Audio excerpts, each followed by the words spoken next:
warm welcome on behalf of Leaders on the Move and the Gautrain Management Agency to a journey that's going to take us to business hubs in the city of gold that we live in, where we have the opportunity to mine the minds of some of the top CEOs in the country.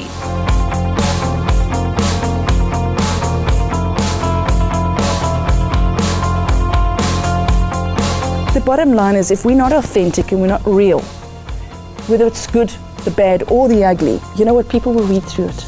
So it is about being genuine. You can't say one thing and do another thing. You have to be able to walk that journey all the way through. You don't have to build relationships with people you don't like and people you really don't believe in the ethos of where they're going. I do believe one has to make sure you are understanding what's going on in our country, being able to have a speaking point in a real way of being able to share and bring your team along and clients along. And the key thing is about not being afraid to have an opinion, but also being able to debate that opinion.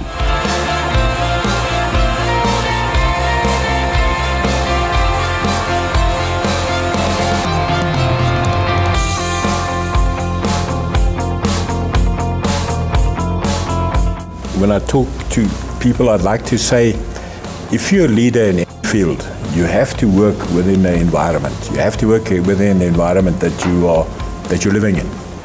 Look for experience. Don't look for money. Look for your exposure.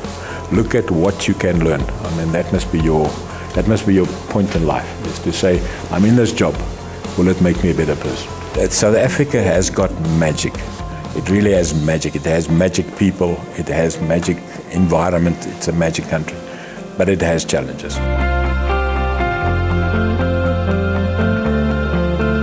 My simplest and basic definition of leadership, but not simplistic, is that anybody that feels called upon to lead is a leader.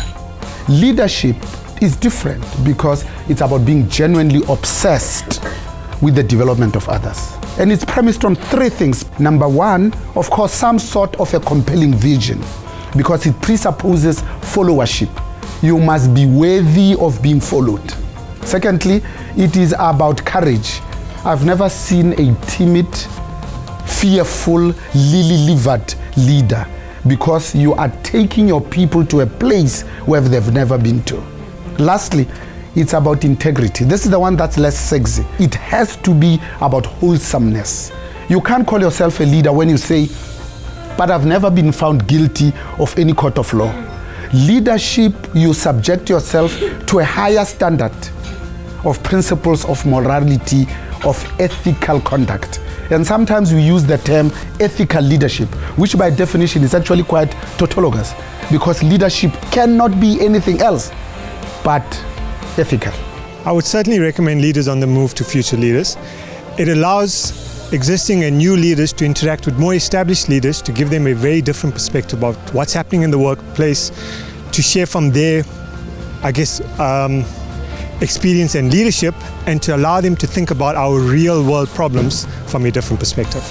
Today was informative, and according to me, it's something that needs to be done regularly, and mainly because of leadership styles that everybody needs. And according to what I've heard from all the CEOs, we seem to be in agreement that leaders still need to be groomed, and leaders need to be mentored in terms of getting them to where they need to be to drive the economy of the country and to drive the country to where it's supposed to be in terms of education. Because I still feel today, even after everything that happened, that we still need to empower, particularly women. That's how I feel. I think today was fabulous. There was a consistent message throughout the day from the leaders, and I think the biggest takeaway for me was authenticity. Authenticity, discipline, focus, working hard, loving yourself and forgiving yourself. Also excellence. That's what I've taken today from this wonderful trip.